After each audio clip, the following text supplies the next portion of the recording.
आज हम देखेंगे किंगडम प्लांटी। किंगडम प्लांटी में सारे प्लांट्स आते हैं, all green plants, eukaryotic plants. तो इसके कुछ कैरेक्टर्स हम देख लेते हैं। प्लांट्स किंगडम में आने वाले जो मेंबर्स होते हैं उनके कैरेक्टर्स क्या होते हैं। प्लांट बहुत ही सामने की चीज़ है, आप लोग देख सकते हैं इजीली। आपको हर जगह पर प्लांट छोटे बड़े हर प्रकार के देखने को मिल जाएंगे। तो सबसे अवेलेबल जो आपका किंगडम है वो प्लांट ही है, जो आप इजीली देख पाते हैं। आपके इन्वायरमेंट में प्लांट आपको आसानी से देखने को मिलते हैं। वो प्लांट्स किंगडम प्लांटी में आते हैं। उसके कैरेक्टर्स क्या हैं? पहला कैरेक्टर इसका ये है कि ये सभी यूकेरियोटिक सेल से बने होते हैं।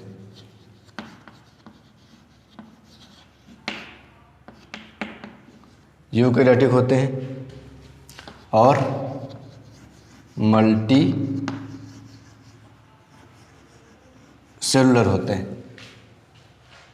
मल्टी सेलुलर, बहुत सी कोशिकाओं से इनकी बॉडी बनी होती है और वो कोशिकाएं कैसी होती हैं? यूकेरियोटिक होती हैं। ठीक है। और अगर ये मल्टी सेलुलर ना होती तो आप पढ़ चुके हैं हम लोग कि वो सब किंगडम प्रोटिस्टा में स्टडी की जाती। और अगर ये प्रोकैरियोटिक होती तो मोनेरा में। इसलिए ये यूकेरियोटिक होती हैं और मल्टी सेलुलर ऑर्गेनिज्म होते हैं। फोटो सिंथेटिक होते हैं। फोटोसिंथेटिक होते हैं मतलब अपन प्रकाश संश्लेषण से अपना भोजन स्वयं बनाते हैं। और ये ऑटोट्रॉपिक होते हैं।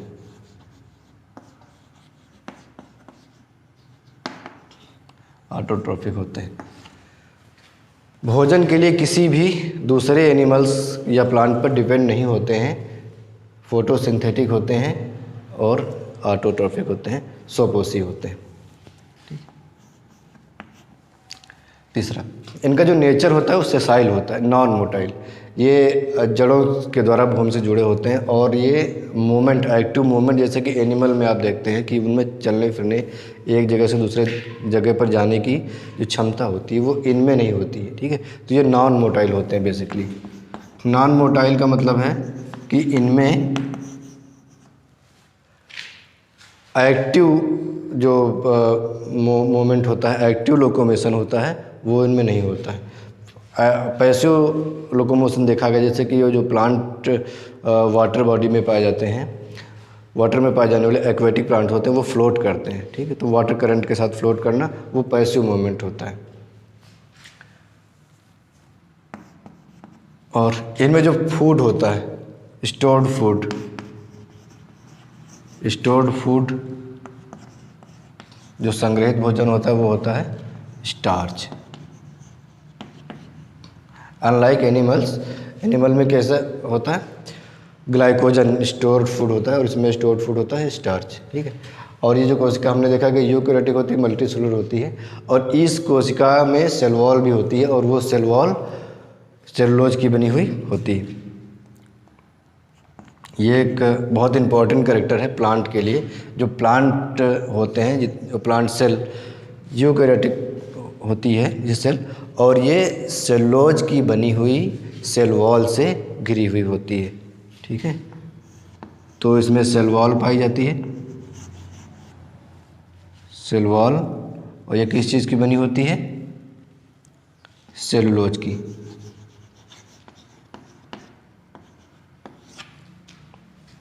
सेल वॉल प्रेजेंट होती है इसमें सेल में, और ये सेलुलोज की बनी हुई सेल वॉल होती है। अगला कैरेक्टर्स क्या होता है इसमें इंटरनल ऑर्गन्स नहीं होते।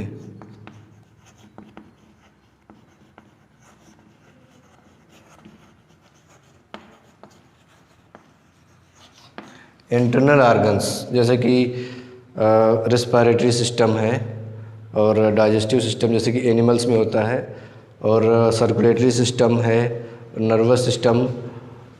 ये जो कुछ इंटरनल ऑर्गन्स होते हैं ये प्लांट में, जैसे कि एनिमल्स में आपको देखने को मिलता है, उससे प्लांट में नहीं। इनमें अगर रेस्पिरेशन आप लोग पढ़ेंगे प्लांट में तो वो सिंपल डिफ्यूजन के द्वारा होता है और सेलुलर रेस्पिरेशन इसमें होता है। इसलिए इसमें इंटरनल ऑर्गन्स की कोई ज़रूरत नहीं है। रेस्पिरेटरी ऑर्गन्स जो कि एनिमल्स में देखने को मिलते हैं वो ये इसमें नहीं होते हैं और उनकी आवश्यकता भी यहाँ पे नहीं है इन प्लांट्स में। ठीक है।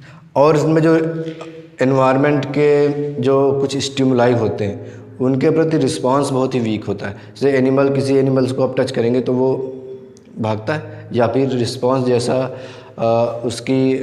उसका ब्रेन उसको इंट्रोडक्शन करता है वैसे ही वो रिस्पांस करता है। अलग अलग स्टिमुलाई के प्रति अलग अलग एनिमल्स में अलग अलग तरह के रिस्पांस होते हैं। इसमें प्लांट्स में वीक रिस्पांस देखा गया। कुछ ही प्लांट्स में होता है जो थोड़ा बहुत रिस्पॉन्स होता है, जैसे कि जियोटैक्सिस होती है और इस तरह से फोटोटैक्सिस वगैरह थोड़ा थोड़ा सा रिस्पांस होता है इन्वायरमेंट के प्रति, और लेकिन उतना नहीं जितना कि एनिमल्स में होता है। जियोटैक्सिस और फोटोटैक्सिस की जो हम बात कर रहे हैं वो हम नेक्स्ट चैप्टर्स में आगे जब हम प्लांट फिजियोलॉजी पढ़ेंगे उसमें देखेंगे डिटेल में। ठीक है। Weak response to external stimuli. तो इनके जो कैरेक्टर्स होते हैं वो, इनकी जो कोशिका होती है वो यूकैरियोटिक कोशिका होती है, मल्टीसेलुलर यानी कि बहुकोशिकीय होते हैं ये, और इनकी कोशिका सेल वॉल की बनी हुई होती है, और सेल वॉल वो भी सेलुलोज की बनी होती है। सेलुलोज की बनी सेल वॉल से घिरी होती है प्लांट सेल।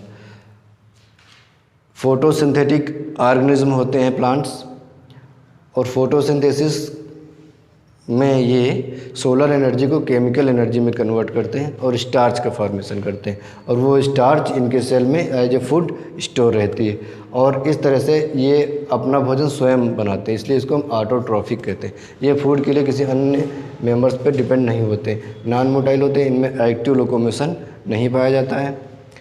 और स्टोर्ड फूड हम बता चुके हैं कि स्टार्च होता है, अनलाइक एनिमल्स से इसमें ग्लाइकोजन पाया जाता है, इसमें स्टार्च पाया जाता है। सेल वॉल होती है बनी हुई और सेलुलोज की, और इसमें इंटरनल ऑर्गन एब्सेंट होते हैं, और weak response to external stimuli. जो भी एक्सटर्नल स्टिमुलाई हैं उनके प्रति इनमें रिस्पांस बहुत ही वीक होता है, मतलब संवेदनाएं नहीं होती। अब हम इनका क्लासिफिकेशन देखेंगे। प्लांट्स में ये कुछ स्ट्रक्चर हैं, कैरेक्टर्स हम लोगों ने देखे प्लांट्स के, और अब हम इनका क्लासिफिकेशन देखेंगे। किंगडम प्लांटी को दो ग्रुप्स में बांटा गया है। एक क्रिप्टोगैमी। क्रिप्टोगैमी बहुत ही प्रिमिटिव, प्लांट के सबसे प्रिमिटिव, सबसे कम विकसित, अल्प विकसित पौधे होते हैं जिनमें फल, फूल, बीज आदि नहीं बनते हैं। ये सीडलेस प्लांट होते हैं। क्रिप्टोगैमी सीडलेस प्लांट होते हैं। ठीक है, बीज रहित पौधे, इनमें बीज नहीं बनते हैं। फल, फूल ये इसमें भी ये सब नहीं बनते हैं, क्रिप्टोगैमी। और दूसरा जो ग्रुप है उसको हम कहेंगे फेनोरोगैमी।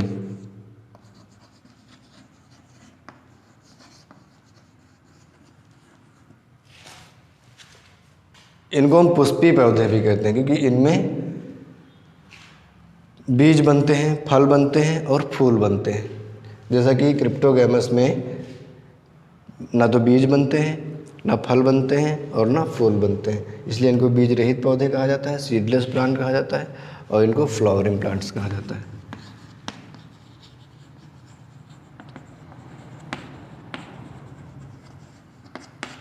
फ्लावरिंग प्लांट्स ऐसे पौधे होते हैं जिनमें फ्लावर आते हैं तो इसमें फ्रूट भी होता है, और फ्रूट होता है तो इसमें सीड भी पाए जाते हैं। तो क्रिप्टोगैमस सबसे अल्प विकसित, सबसे कम विकसित, प्रिमिटिव टाइप के प्लांट्स होते हैं, और इनको भी बांटा गया है थैलोफाइटा में। थैलोफाइटा, ब्रायोफाइटा और टेरिडोफाइटा।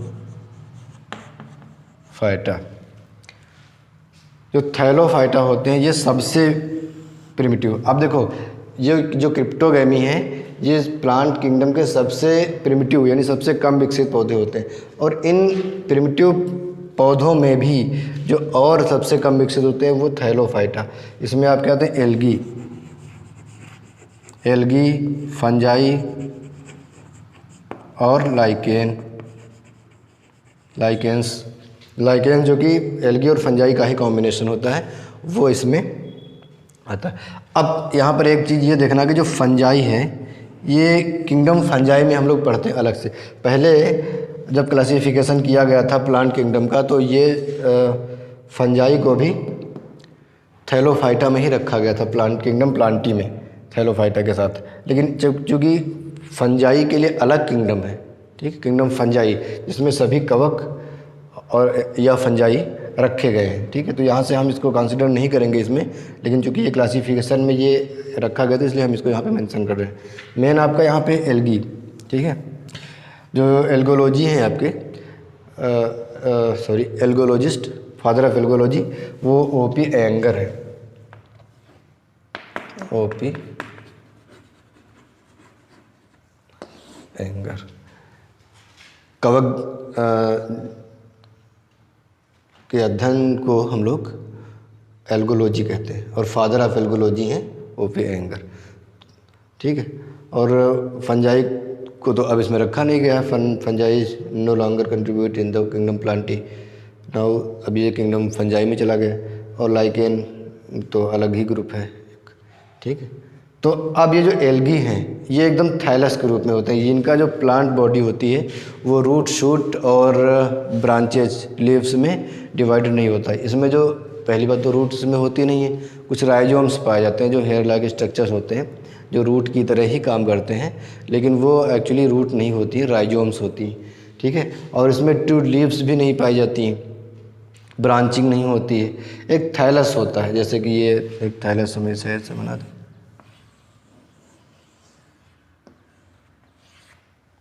तो इस तरह से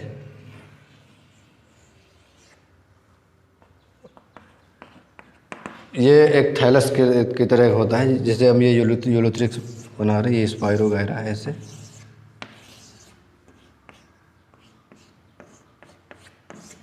कुछ में ब्रांचिंग होती है, जैसे कि आप कारा देखेंगे, कारा में लीव्स लाइक स्ट्रक्चर आपको देखने को मिलेंगे।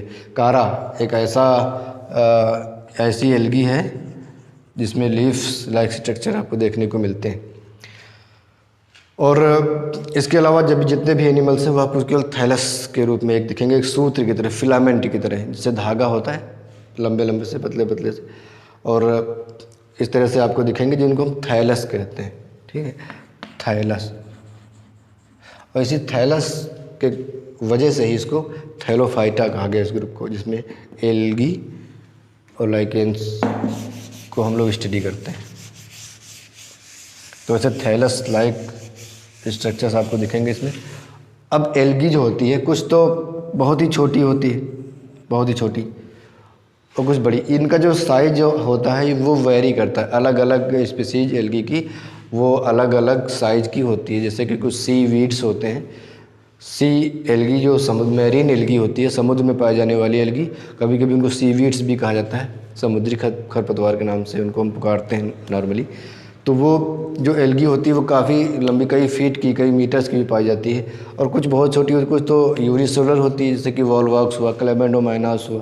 क्लोमोडोमाइनास और वॉलवॉक्स ऐसी एल्गी जो कि एक कोशिका की होती, सिर्फ एक कोशिका की, और बहुत ही सूक्ष्म होती, माइक्रोस्कोपिक होती, छोटी सी एकदम सूक्ष्म।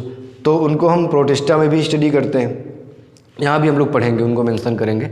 और मेनली वो यूनिसेलुलर है इसलिए हम प्रोटिस्टा में भी उनको पढ़ते हैं यूग्लिना के साथ। तो ये जो एल्गी हैं तो इनकी साइज़ अलग अलग होती है, कोई यूनिसेलुलर तो बहुत छोटी हैं, मल्टी सेलुलर होती हैं तो कुछ लंबी होती हैं, कुछ और भी ज़्यादा लंबी, कई फीट तक होती हैं। जैसे लैमिनेरिया डिजिटाटा है जो समुद्र में पाई जाती है, इसको समुद्री खरपतवार कहते हैं। वो जिस आयोडीन निकालने का काम, जिससे हम लोग आयोडीन प्राप्त करते हैं, तो काफ़ी लंबी लंबी सी होती हैं वो। इसके अलावा और भी बहुत सी स्पीसीज एल्गी में आपको देखने को मिलेंगी। तो ये algae mainly thallus like structure होते हैं और इनके साइज और शेप वेरी करते हैं। क्लोरोप्लास्ट पाए जाते हैं, फोटोसिंथेटिक होते हैं, और जो कि क्लोरोप्लास्ट है तो क्लोरोफिल भी है, और ये क्लोरोफिल बियरिंग एनिमल्स हैं, इसलिए ये फोटोसिंथेसिस करते हैं, ऑटोट्रोपिक होते हैं। इनमें रिप्रोडक्शन तीनों प्रकार का, वेजिटेटिव और एसेक्सुअल और सेक्सुअल रिप्रोडक्शन होता है। एक्चुअली वेजिटेटिव रिप्रोडक्शन भी एक प्रकार का एसेक्सुअल रिप्रोडक्शन में ही आता है, जैसे कि एनिमल्स में रीजनरेशन होता है और इसमें उसी को हम वेजिटेटिव रिप्रोडक्शन कहते हैं। तो ये आपको इसमें देखने को मिलेगा। हम इसकी डिटेल स्टडी करेंगे अभी थैलोफाइटा की, जिसमें हम एल्गी को पढ़ेंगे। ब्रायोफाइटा जो होते हैं ये एम्फीबियस प्लांट होते हैं।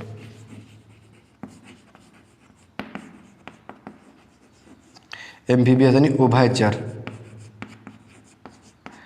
ये आपको वाटर में भी मिलेंगे ब्रायोफाइटा, और ये लैंड पे भी मिलेंगे, यानी ज़मीन पे भी उगेंगे, दोनों जगह पर रहते हैं। जैसे कि अब एनिमल्स में आपको हम याद दिलाते चलें कि एक एनिमल होता है जो कि उभयचर होता है, एक पूरा फाइलम।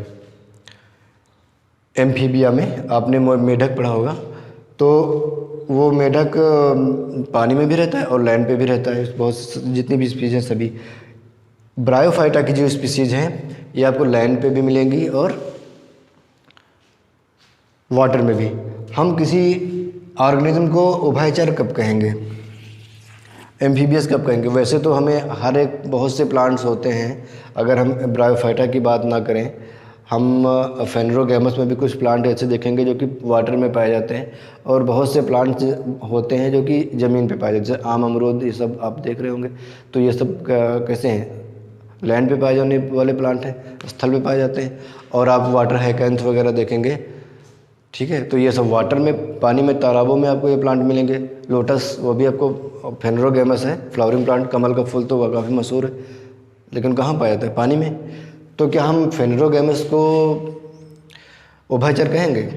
अभी हमने बताया कि जो पौधे पानी में भी पाए जाते हों और ज़मीन पे भी पाए जाते हों, जैसे कि ब्रायोफाइटा की स्पीसीज पानी में भी मिलती हैं और इसमें भी, तो हम इसको उभयचर कर रहे हैं। वैसे फेनरोगैमस के भी कुछ स्पीसीज पानी में भी पाई जाती है, कुछ स्पीसीज वाटर में, सॉरी कुछ ज़मीन पे, तो इसको हम फेनरोगैमस कह सकते हैं? नहीं कहेंगे। क्यों? एम्फीबिया नहीं कहेंगे इनको हम, फेनरोगैमस को, क्योंकि एम्फीबिया उनको कहेंगे जिनकी लाइफ साइकिल का कुछ हिस्सा पानी में और कुछ हिस्सा ज़मीन पे व्यतीत हो। जैसे कि एम्फीबिया में आप देखते हैं, ये ब्रायोफाइटा में जो प्लांट्स होते हैं, वो इनकी लाइफ साइकिल का वो पार्ट जो कि सेक्सुअल रिप्रोडक्शन, गमीट फार्मेशन जब होता है, तो जब गमीट का डेवलपमेंट, फर्टिलाइजेशन, जाइगोट फार्मेशन, ये सब जो चीज़ें होती हैं वो वाटर में ही होती हैं। आप एनिमल्स में जब आप मेढक पढ़ेंगे, फ्रॉग में, आप देखेंगे कि उनमें रिप्रोडक्शन जो होता है, सेक्सुअल रिप्रोडक्शन, गैमीट का डिस्चार्ज, फर्टिलाइजेशन और लार्वल डेवलपमेंट, टैडपोल, ये यहाँ तक लार्वल डेवलपमेंट तक, यानी कि गैमीट डिस्चार्ज से लेकर के फर्टिलाइजेशन होते हुए ये लार्वल डेवलपमेंट तक की पूरी प्रोसेस वाटर में होती है। इसके बाद की जो प्रोसेस है, नॉर्मल लाइफ जो भी फ्रॉग की होती है, वो ज़मीन पे होती है। तो अब पानी के बिना उसकी लाइफ साइकिल पूरी नहीं है। जिस ऑर्गेनिज्म की लाइफ साइकिल दो जगहों पे पूरी होती है, जैसे कि लैंड पर भी और वाटर पे भी, उसको हम एम्फीबिया कहेंगे। ये जो ब्रायोफाइटा के प्लांट्स होते हैं, ये ज़मीन पर उगते ज़रूर हैं, लेकिन इनके जो गमीट होते हैं वो पानी में ही फर्टिलाइज करते हैं, ठीक है। स्पोर पानी में भी, वाटर में ही ग्रो करते हैं। तो इसलिए इनके लाइफ साइकिल को कंप्लीट होने के लिए वाटर ज़रूरी है, ठीक है। यहाँ पे आप थैलोफाइटा में देखते थे, एल्गी वाटर में ही इनकी पूरी लाइफ होती थी, ठीक है, पूरी लाइफ होती थी। इनकी पूरी आधी लाइफ लैंड पर होती है और जो सेक्सुअल रिप्रोडक्शन का पीरियड होता है वो वाटर में।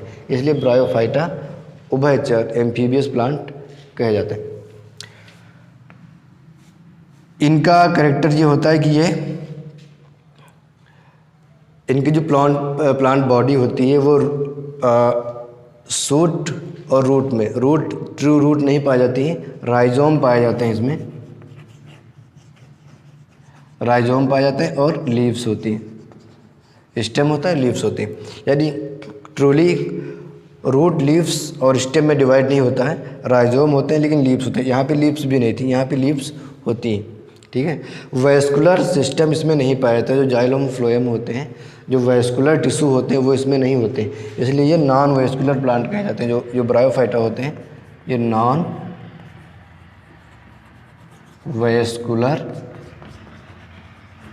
प्लांट कहलाते हैं। इनमें भी जो रिप्रोडक्शन होता है वो दोनों प्रकार का, एसेक्सुअल और सेक्सुअल रिप्रोडक्शन होता है। एसेक्सुअल रिप्रोडक्शन में बायोस्पोर्स, एप्लानोस्पोर, जूस्पोर्स, ठीक है, और इस तरह से होता है। वेजिटेटिव रिप्रोडक्शन भी होता है इसमें, एसेक्सुअल के अंतर्गत ही वेजिटेटिव पढ़ेंगे अभी हमने बताया, और सेक्सुअल रिप्रोडक्शन भी होता है फर्टिलाइजेशन के थ्रू।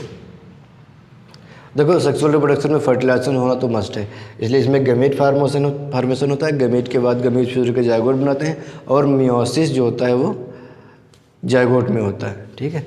जायगोट जब गैमेट फर्टिलाइज होकर के जायगोट बनाते हैं और जायगोट में मियोसिस होता है, और तब जाकर के ये स्पोर बनते हैं और ये नया प्लांट फिर से ग्रो करता है, ठीक।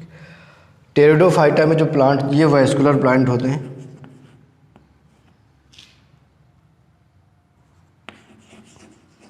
वैस्कुलर प्लांट होते हैं। इसमें जाइलम और फ्लोएम पर संवहन ऊतक पाए जाते हैं, वैस्कुलर टिश्यू संवहन ऊतक पाए जाते हैं। ये टेरेस्ट्रियल प्लांट होते हैं।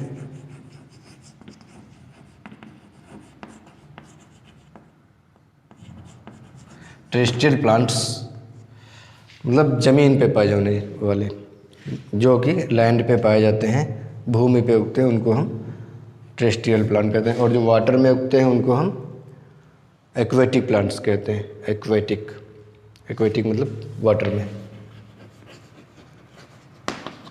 Aquatic plants. और जो ज़मीन पर और वाटर दोनों में पाए जाते हैं उनको हम एम्फीबियस प्लांट कहते हैं, उभयचर। इनका जो प्लांट होता है वो रूट, शूट और लीव्स में डिवाइडेड होता है। रूट, शूट में तो लीव्स और स्टेम सब आ जाते हैं, रूट और स्टेम और लीव्स में डिवाइडेड, यानी यहाँ पर आपको रूट भी देखने को मिलेगी, लीव्स भी होती हैं और स्टेम भी होता है। ये जो दो ग्रुप्स होते हैं ब्रायोफाइटा और टेरिडोफाइटा, इसमें एक खास चीज़ आपको ये देखने को मिलेगी कि इसमें अल्टरनेशन ऑफ जनरेशन पाया जाता है। अल्टरनेशन ऑफ जनरेशन यानी पीढ़ी एकांतरण, अल्टरनेशन ऑफ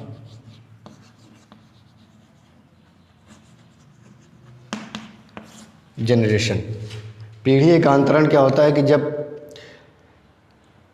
कोई भी एनिमल जिसकी लाइफ साइकिल में एक फेज से दूसरे फेज में जाना, और वो भी क्रमागत एक के बाद एक फेज आती है, उसको हम पीढ़ी एकांतरण कहते हैं। उदाहरण के लिए जैसे कि इसमें होता है तो इसमें दो स्टेज होती है, एक तो गमीटोफाइट स्टेज, गमीटोफाइट उस स्टेज को कहते हैं जिसमें, जिस स्टेज में जो क्रोमोसोम नंबर होता है वो X होता है, और उसके बाद इसमें एक स्पोरोफाइट स्टेज आती है। स्पोरोफाइट एक ऐसी स्टेज होती है जिसमें क्रोमोसोम का नंबर 2X होता है, और free gametophyte stage.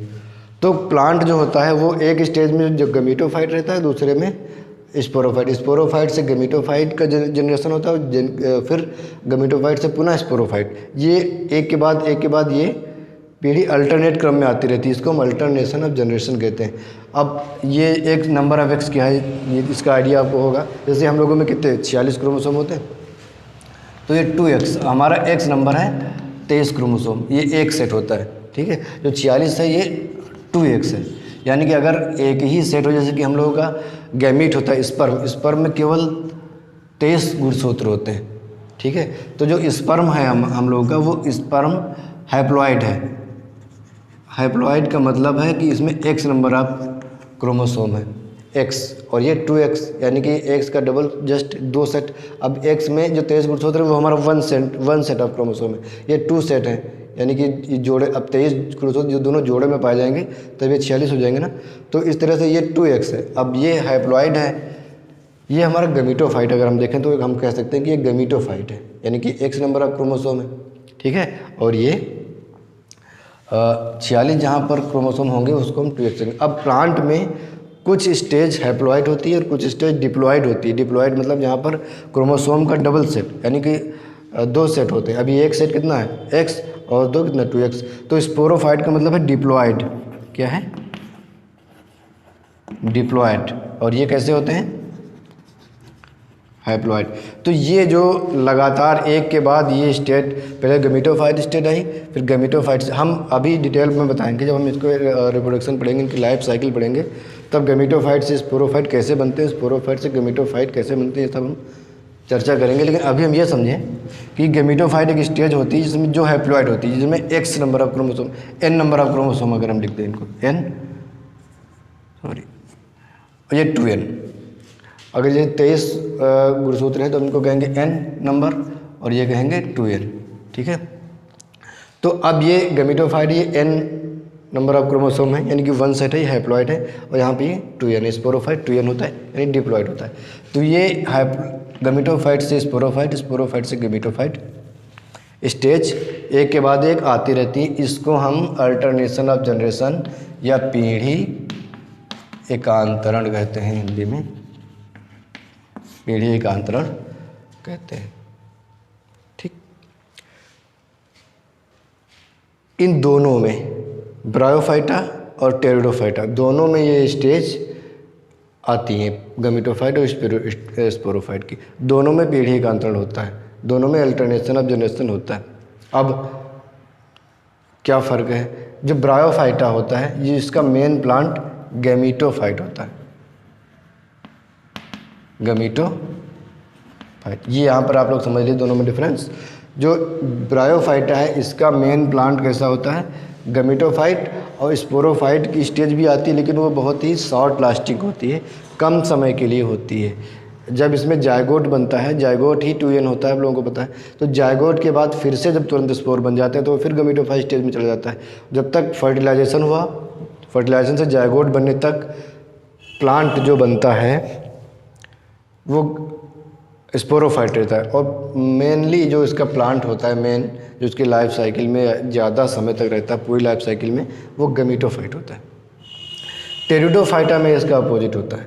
Pteridophyta sporophyte plant होता है मेन, और जो इसमें गमीटोफाइट स्टेज बहुत थोड़े समय के लिए आती है। मेन प्लांट जो लाइफ साइकिल का ज़्यादा हिस्सा होता है वो स्पोरोफाइट यानी 2n ही रहता है, 2n, ये n रहता है मेन प्लांट, और कुछ समय के लिए इसमें n यानी कि गमीटोफाइट स्टेज आती है। उसी तरह इसमें कुछ समय के लिए स्पोरोफाइट स्टेज आती है, और मेन लाइफ साइकिल का जो इसका जो बड़ा हिस्सा है वो गमीटोफाइट ही रहता है इसके प्लांट का। ठीक। इसका जो एग्जाम्पल आपको बता दें, इसमें आते हैं मॉस, फ्यूनेरिया, फ्यूनेरिया को हम लोग मॉस कहते हैं। इसमें आते हैं फर्न, सिलेजनेला, लाइकोपोडियम, ठीक है, ये सब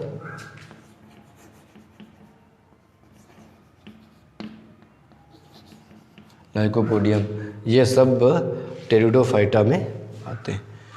तो अब हम ये देख रहे थे कि ये क्रिप्टोगैमस में हम देख रहे हैं कि ये सीडलेस प्लांट होते हैं, इनमें फल फूल बीज नहीं बनते हैं। ये इनको भी हम 3 भागों में बांट रहे हैं, थैलोफाइटा, ब्रायोफाइटा और टेरिडोफाइटा। ब्रायोफाइटा एम्फीबियस उभयचर पौधे होते हैं, ये लैंड पे पाए जाने वाले टेरेस्ट्रियल प्लांट होते हैं, ये एक्वेटिक प्लांट होते हैं, और इनमें पीढ़ी एकांतरण होता है।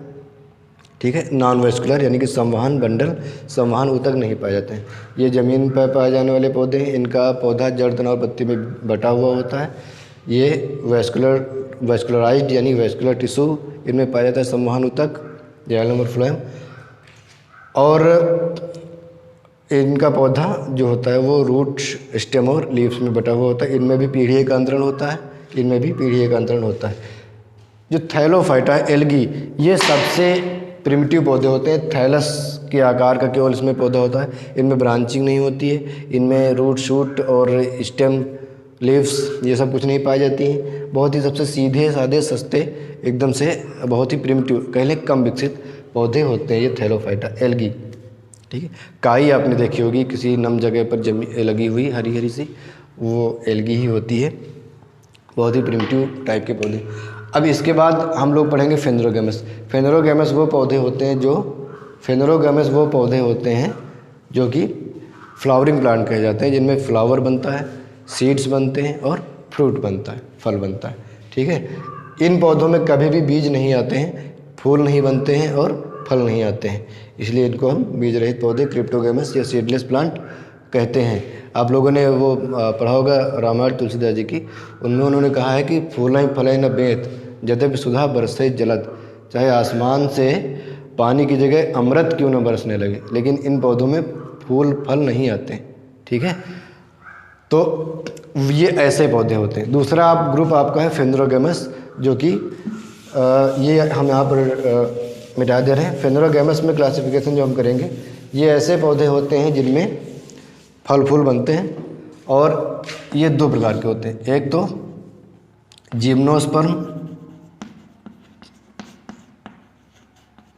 जिम्नोस्पर्मी, यानी कि ये ऐसे पौधे होते हैं जिनमें सीड तो बनते हैं, लेकिन ये सीड कैसे होते हैं? नेक्ड, नंगे। नंगे का मतलब ऐसा नहीं कि बाकी के जो प्लांट में सीड होते हैं वो कपड़े पहनते हैं, ये नंगे होते हैं। इसका मतलब है कि इनमें फल नहीं होता है। ठीक है, फ्रूटलेस होते हैं ये, फ्रूटलेस, इनमें फल नहीं बनता है, केवल बीज बनते हैं। और ये बीज इसलिए नंगे होते हैं क्योंकि फल क्या होता है? बीज का आवरण, भाई फल के अंदर बीज होते हैं, तो बीज को चारों ओर से ढके होता है फल, तो फल एक प्रकार का बीज की कवरिंग होती है जो कि इसमें नहीं होती, इसलिए इसके बीज जो होते हैं नंगे होते हैं। दूसरा जो ग्रुप है वो होता है एंजियोस्पर्म।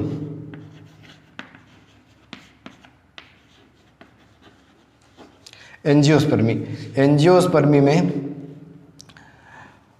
ऐसे प्लांट होते हैं जिनमें कि फ्रूट बनता है। अब फ्रूट इसमें पाया जाता है, तो फ्रूट के अंदर बीज होते हैं, तो जो बीज होते हैं वो क्लोज्ड होते हैं इन फ्रूट। फल के अंदर बीज पाए जाते हैं, तो ये जो होते हैं कवर्ड होते हैं। और फ्रूट क्या होती है? बीज की कवरिंग होती है। ठीक है, कवर्ड सीड्स इन फ्रूट्स, जो बीज होता है वो उसके अंदर कवर होता है फल के अंदर। अब देखो यहाँ पर आपकी जो दो ग्रुप आपने देखा, यहाँ ये भी फ्लावरिंग प्लांट्स हैं सब, इनमें दोनों में बीज बनते हैं। अभी तक ये जो पौधे आप देख रहे थे इनमें बीज नहीं बनते थे। जिम्नोस्पर्म ऐसा पहला पौधा है जिसमें बीज बने, लेकिन अभी भी इसमें फल नहीं बना। ये इनसे ज़्यादा विकसित है क्योंकि इसमें बीज बने हैं, लेकिन फिर भी ये उतना विकसित नहीं क्योंकि अभी इसमें फल नहीं बन पाया है। ठीक है, केवल बीज ही बना हुआ है। आपने साइकस, पाइनस, ये सब प्लांट देखे होंगे। चीड़ आपने देखा होगा, चीड़ का पौधा, ये सब जिम्नोस्पर्मी में आते हैं और इनमें फल नहीं बनता है, केवल बीज ही बनते हैं। एंजियोस्पर्मी जो प्लांट होते हैं इनमें फल बनता है और बीज भी बनते हैं, और बीज फल के अंदर होते हैं। अब इसको हम क्लासीफाई कर दें थोड़ा सा, 2 मिनट आप और देख लीजिए, 1 मिनट केवल। ये एक तो होता है मोनोकॉटिलीडनी,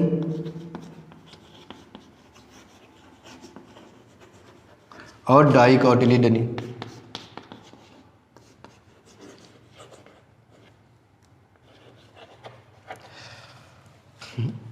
इसमें जो बीज होता है वो बीज एक पत्र होता है जिसमें, ठीक है, ये एक बीज पत्री और द्विबीजपत्री कहा जाता है। डाइकॉट को द्विबीजपत्री और मोनोकॉट को एक बीज पत्री कहा जाता है। यानी कि जब बीज में बीज पत्र होते हैं उसमें एक बीज पत्र होता है और ये द्विबीजपत्री। जैसे आप